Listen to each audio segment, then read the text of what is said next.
देखिए 6.2 में आपका क्वेश्चन से है, ठीक है। पहला दिया पड़ा है, क्या दिया है? पहला दिया है सिद्ध कीजिए, यहाँ दिख रहा है ना,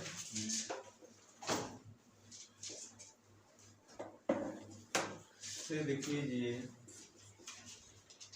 क्या आर पर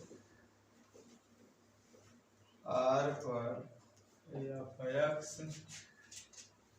बराबर 3x प्लस 17 से प्रदत्त निरंतर वर्धमान है,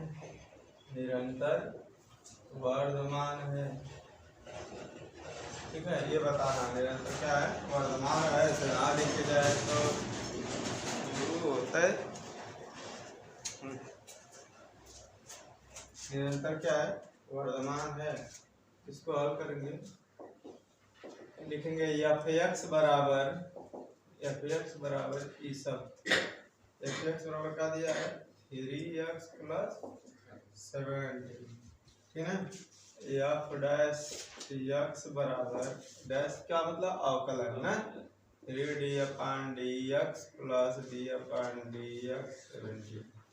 f(x) इक्वल क्या हो गया हमारा 3, ये ना हुआ, क्या हुआ 3, जो कि क्या है, जो कि धनात्मक है। क्लियर है ना, लगो लेना नहीं जा, जो कि धनात्मक है, ठीक है। अर्थात हम कह सकते हैं,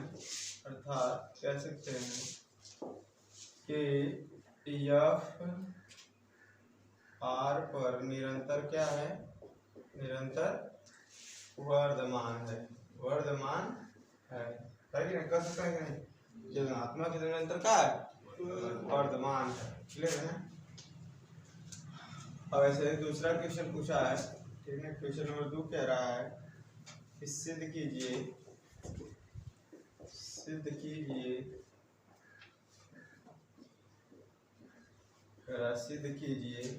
कि r पर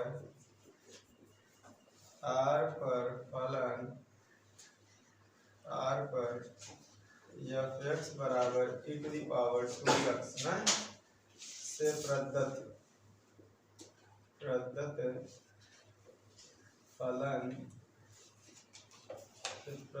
फलन क्या है, निरंतर वर्धमान है। ये पूछ रहा है ना, निरंतर वर्धमान है, यहाँ दिख रहा है, यस निरंतर वर्धमान है। इसको भी लगाओगे कि दिया है आपका f(x) बराबर e⁻²x ना, f'(x) बराबर, इसको लगाओगे तो क्या होगा, e⁻x का e⁻x से ही होता है, d/dx e⁻²x। इसको सॉल्व करोगे तो e⁻x का e⁻x होता है ना, इनटू 2d/dx ना। तो सॉल्व करोगे तो यहाँ हो जाएगा 2e⁻²x, ठीक है। ये हो जाएगा, जबकि ये पॉजिटिव में है ना, ध्यान दो, तो किसमें है, पॉजिटिव में। ये भी निरंतर क्या है, वर्धमान है। क्या बोलेंगे, लिखेंगे कि x के एलिमेंट जो है r सभी जो है, सभी मान के लिए, ठीक है, f'(x) क्या होंगे, पॉजिटिव होंगे, क्या होंगे, पॉजिटिव होंगे, ठीक है, प्लस होंगे, ठीक है। जिसके लिए ये भी निरंतर क्या होगा, अर्थात हम कह सकते हैं कि यह r पर क्या है, निरंतर वर्धमान है। क्या दिख रहा है ना, ठीक, इतना क्लियर हो गया। जब ये पॉजिटिव में आया, अंतराल पे लगाएंगे अगर हम लोग, इसको लगा लीजिए, फिर उसके बाद हम अंतराल पे लगाएंगे, ठीक है। इसको लीजिए, फिर अंतराल पे लगाएंगे, इसका कैसे चित्र पड़ा जाएगा, ठीक है। देखो ये कह रहा है इससे कीजिए एफ एक्स बराबर साइन यक्स से प्रदत्त फलन पहला वाला 0 अंतराल 0 π/2 में निरंतर वर्धमान है। फिर दूसरा दिया है π/2 पाई निरंतर ह्रासमान है। 0 पाई न तो वर्धमान न तो ह्रासमान। पहला ए के बारे में बात करेंगे हम लोग। इसमें कंडीशन ए के बारे में पहले दिया है जो उसको देख लिया जाए। कह रहा है कि एफ एक्स बराबर एफ एक्स बराबर क्या दिया पड़ा है साइन एक्स। इसका अवकलन करोगे एफ डैश एक्स बराबर साइन एक्स का क्या होता है cos एक्स। माना एफ डैश एक्स बराबर का 0 ये ना होता है। इस फलन को क्या मानते हैं 0। तो यहाँ लिखेंगे 0 बराबर यहाँ लिखेंगे cos एक्स बराबर 0 ना है कि नहीं। cos x बराबर 0 तो यक्स cos x बराबर कोई अंश का मान है cos का अंश का पाई cos कितना अंश का मान 0 π/2 cos 90 अंश का मान 0 होला यानी x बराबर कितना आएगा तो यार π/2 x बराबर कितना आएगा π/2 ठीक है। इसको यहाँ दिख रहा है इसको एक चिन्ह पे दिखाएंगे संख्या रेखा पे ठीक है। इस प्रकार दिखाएंगे लिखेंगे यहाँ लिख देंगे π/2 बीच में ठीक है।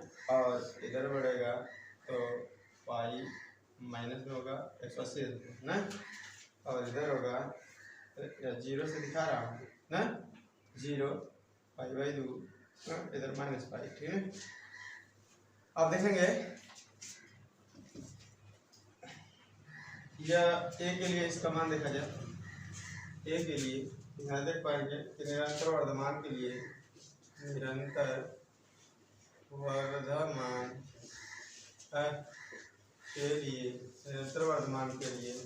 हम यहाँ देख रहे हैं कि एफ डैश एक्स का मान is greater than equal than 0 होना चाहिए। यानी 0 से सुनो ना एफ डैश एक्स का मान देख रहे यहाँ जो है एक्स का मान ये जो एफ एक्स है ये जो है इसका वैल्यू जो है F dash x cos x है इसका वैल्यू जो है हमेशा इससे बड़ा होना चाहिए। क्या होना चाहिए 0 से बड़ा या बराबर है।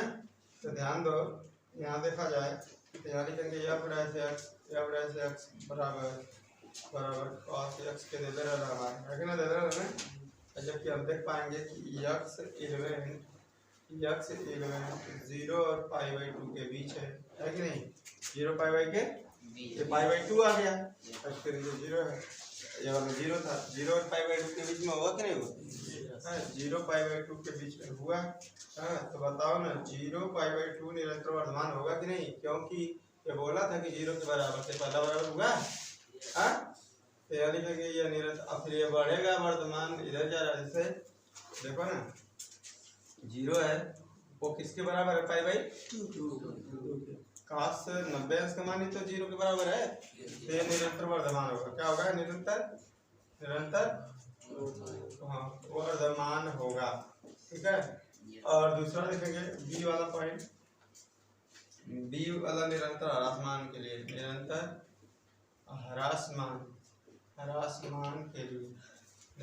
ह्रासमान के लिए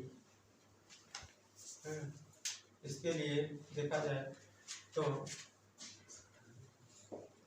निरंतर ह्रासमान के लिए देखा जाए ना एफ डैश एक्स बराबर ये क्या होता है लेस देन इक्वल देन 0 के। यहाँ बड़ा था यहाँ छोटा हो जाएगा ना। ये कह रहा है बड़ा होगा बराबर होगा यहाँ तो छोटा होगा बराबर होगा क्लियर ना। तो करेंगे एफ डैश एक्स बराबर cos एक्स आया रहा है ना। और यहाँ लिखेंगे x इलेवेंट π/2 और पाई के है कि ना। तो ठीक है यहाँ पाई का मान माइनस में जाता है ना यहाँ पाई का मान किसमें जाता है माइनस अच्छा ये बताओ तुम ही लोग बताओ cos 180 अंश का मान जो है ध्यान से देखेंगे cos 180 अंश जो है cos 90 + 90 करेंगे तो कितना से क्वांटिटी में जाएगा। तो cos का वैल्यू किसमें होता है नेगेटिव में होता है कि नहीं होता है। तो ये कहेगा ये निरंतर ह्रासमान में जाएगा क्या जाएगा। अतः यह निरंतर का है निरंतर ह्रासमान ह्रासमान, निरंतर ह्रासमान है। ठीक है, क्यों? क्योंकि पाई का मान देखो माइनस। और एक चीज जानेंगे सी के बारे में। सी तो डायरेक्ट बता दिया जाए कि ये निरंतर, अब दोनों इन लोगों को मिलाया जाए तो यहाँ लिखा जाए यह निरंतर वर्धमान है, दिखा था वर्धमान है यक्स किस पे 0 और π/2 पे है, तथा एक चीज और कर सकते हैं, निरंतर ह्रासमान है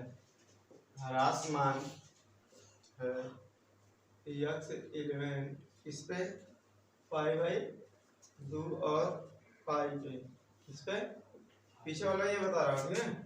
ठीक है, इस पे अर्थात हम कह सकते हैं जब ऐसे हो सकता है तो अंतराल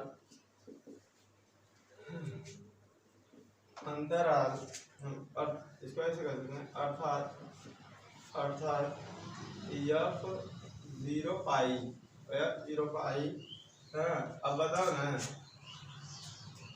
इसमें बताया तुमसे कि ये 0 π/2 है ना, और पाई ये पाई इसमें मिल रहा है, ये है ना, इसमें बचा क्या तुम लोगों का, ये दोनों में कॉमन क्या है, पाई है, ये 0 और पाई बचा ना, तो रही तो निरंतर न, ये तो मतलब ह्रासमान है नहीं में न तो वर्धमान है और न ही ह्रासमान है। ठीक है, क्लियर है? ठीक, इसको नोट करो।